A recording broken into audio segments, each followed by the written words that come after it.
sebenarnya polemik nasabah Alwi ini sudah menang telak.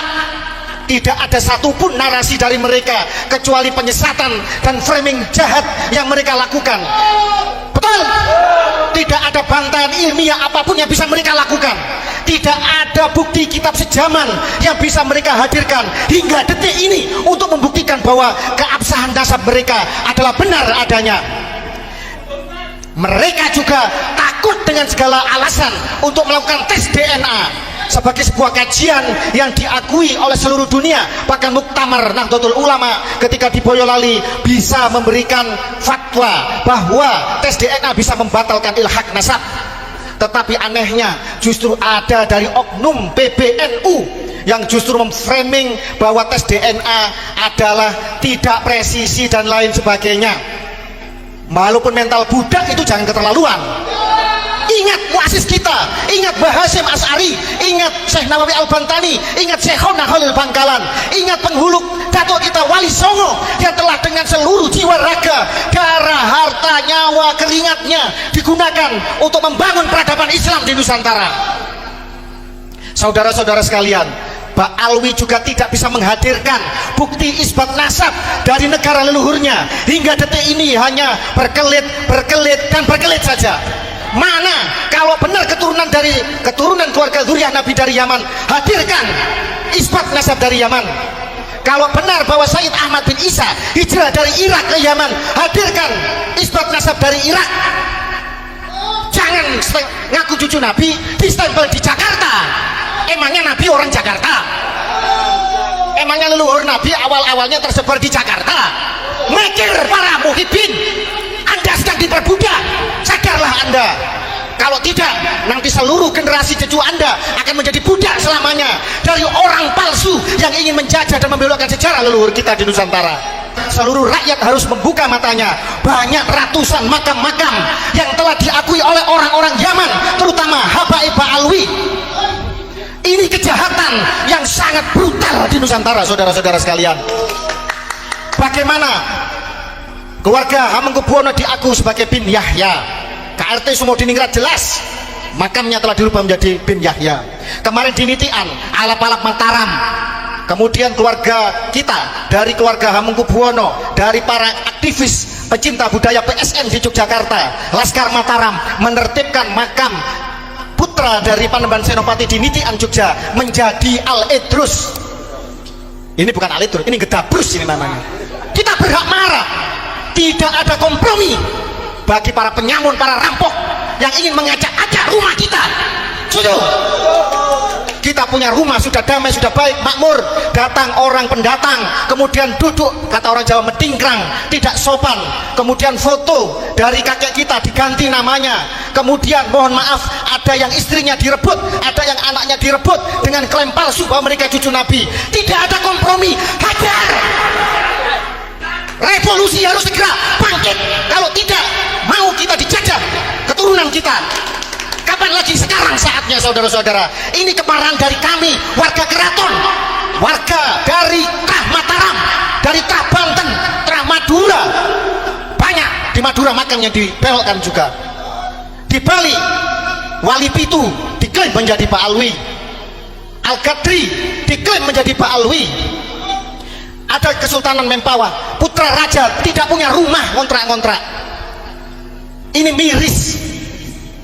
Jogja sebagai yang berjasa di dalam pendirian NKRI, termasuk serangan umum tahun 49, mau diotak-atik keistimewaannya. Bagaimana Darul Hasimi punya Habib Lutfi bin Yahya telah meracuni keraton Yogyakarta, dan alhamdulillah keluarga keraton Yogyakarta bersuara lantang. Gusti Pangeran Haryo Adip Pangeran Yudoningrat berteriak lantang, kemudian diputus setelah itu oleh Sultan dan Pangulon Keraton Yogyakarta Hadiningrat.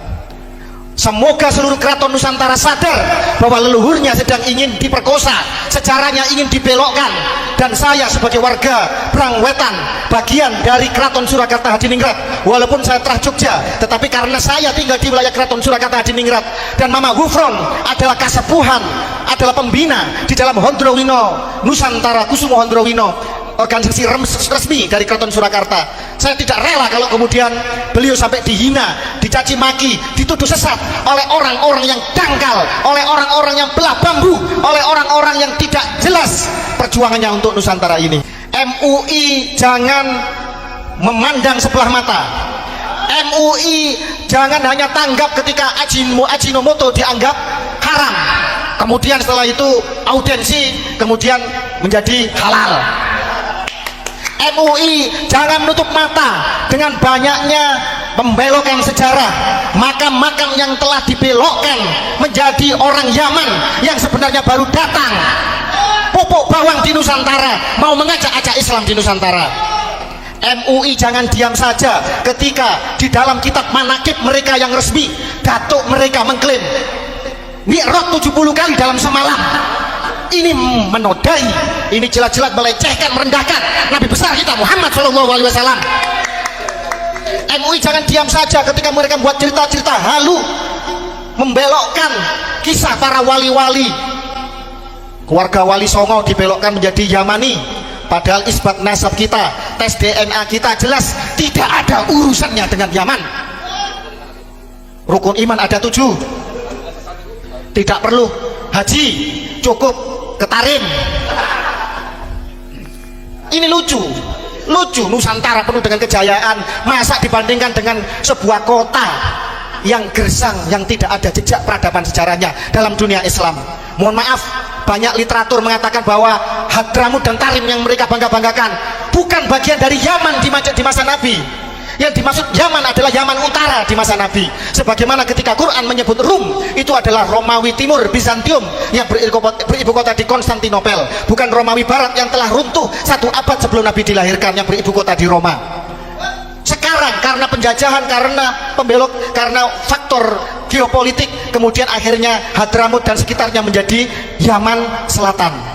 Padahal dulu di zaman Nabi mereka bukan Yaman. Hadramut ya Hadramut, Yaman ya Yaman. Ini penyesatan model seperti ini sebenarnya sudah saya kupas tuntas dalam banyak tulisan saya, saudara-saudara sekalian. Jadi MUI sekali lagi jangan belah bambu, jangan pilih kasih, jangan tebang pilih. Kalau Mama Gufron yang bicara dengan semut dianggap sesat, bagaimana yang mi'raj 70 kali dalam semalam? Rukun iman ada 7, haji ditarim, bisa memadamkan api neraka. Ini narasi yang jahat, doktrin perbudakan spiritual yang mengakibatkan kapitalisme agama, dan korbannya adalah warga bangsa pribumi Nusantara. Dan NU jangan diam saja, jangan menjadi mental budak. NU dengan seluruh muasisnya adalah para pejuang, para pemimpin besar, seorang yang alim. Tadi sudah dikupas bahwa NU lah yang menyelamatkan Mbak Alwi dari deportasi, karena jelas mereka tidak ada jejaknya pada tanggal 28 Oktober 1928 Sumpah Pemuda.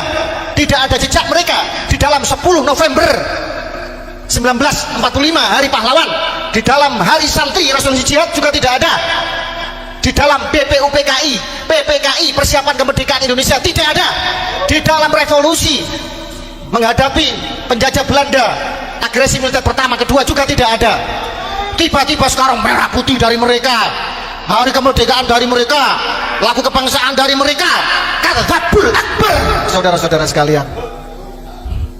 Dan ini jangan diam saja, para sejarawan juga sudah mengupas ini. Jangan karena tersandra oleh kepentingan politik, jangan karena punya besan, punya guru dari kalangan mereka kemudian diam saja. Masalah nasab, klaim sebagai cucu Nabi tidak ada urusannya dengan ilmu dan makom. Yang berguru kepada Mbak Alwi boleh, berguru pada siapa saja boleh, sampai ke negeri Cina kalau perlu.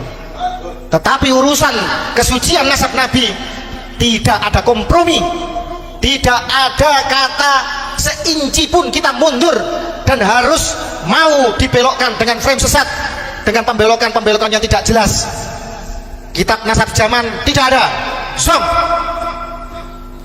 Tes DNA gagal total. Apa perlu kita ungkap hasil tes DNA mereka? Kita membiayai kok mereka.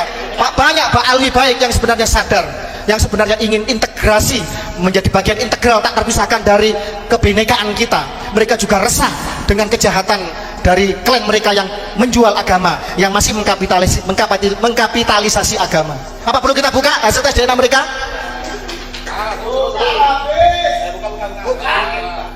Yang ketiga, mana isbat mereka dari Yaman dan dari Irak? Zong, nihil saudara-saudara. Stempel mereka hanya dari Jakarta. Dan ini kebodohan, kelucuan yang menggelikan. Lah kok masih banyak yang percaya? Ayo pribumi bangkit, kalian keturunan dari sebuah bangsa yang besar, yang jejak peradabannya jelas. Agama Hindu bukan dari Nusantara, tetapi bangunan ornamen Hindu terbesar ada di Nusantara. Agama Buddha bukan dari Nusantara, tetapi ornamen Buddha terbesar dari Nusantara. Islam bukan lahir di Nusantara, tetapi Islam tumbuh subur berkembang mayoritas memiliki ornamen kebudayaan bangunan masjid terbesar di dunia.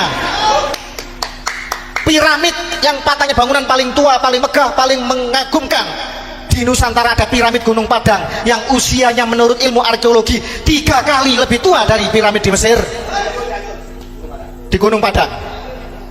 Banggalah kalian kepada leluhur kita Nusantara yang melahirkan Bhinneka Tunggal Ika, yang melahirkan peradaban yang luhur hingga sekarang, dan kita menjadi bangsa yang besar, bangsa yang makmur, dan ini menuju generasi emas, menuju kepada periode emas, periode kemakmuran. Jangan sampai negaranya makmur, kalian hanya menjadi budak, yang menikmati adalah mereka yang mengatakan bahwa kami adalah majikan kalian, kalian harus menyembah, mencium kaki kami.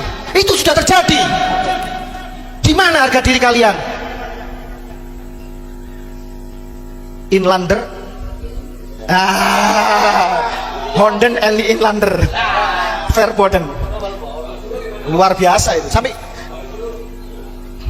tadi mengatakan hal Solo, mereka tidak saja membelokkan sejarah, mereka mau mengkooptasi Nusantara seolah Nusantara bagian dari Tarim, bagian dari Hadramut. Mereka menggunakan hal-hal tiap kota.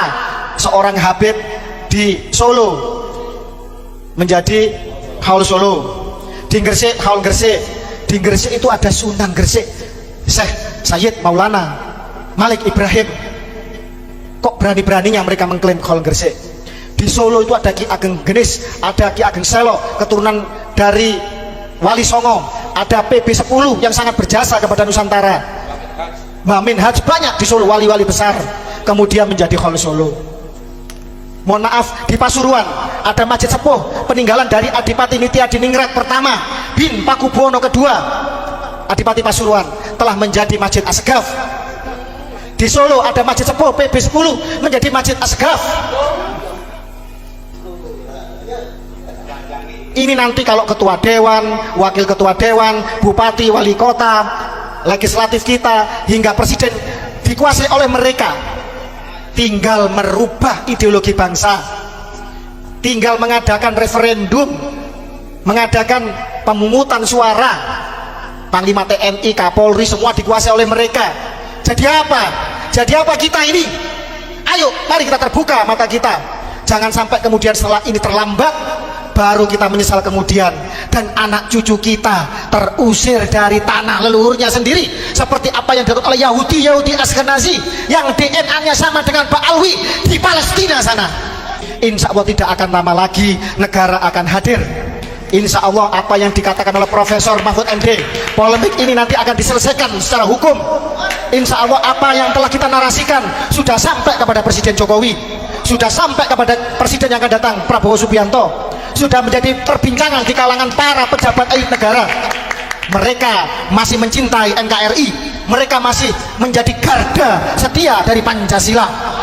Tidak akan lama lagi ketika para nakib dunia dari keluarga Bani Jamil, pencatat nasab 3 putra Said Ahmad bin Isa dari Irak, datang ke Nusantara. Dia pasti akan menyampaikan bahwa datuk kami hanya 3, Muhammad, Ali, dan Husain. Tidak ada yang bernama Ubaidillah yang hijrah ke Yaman.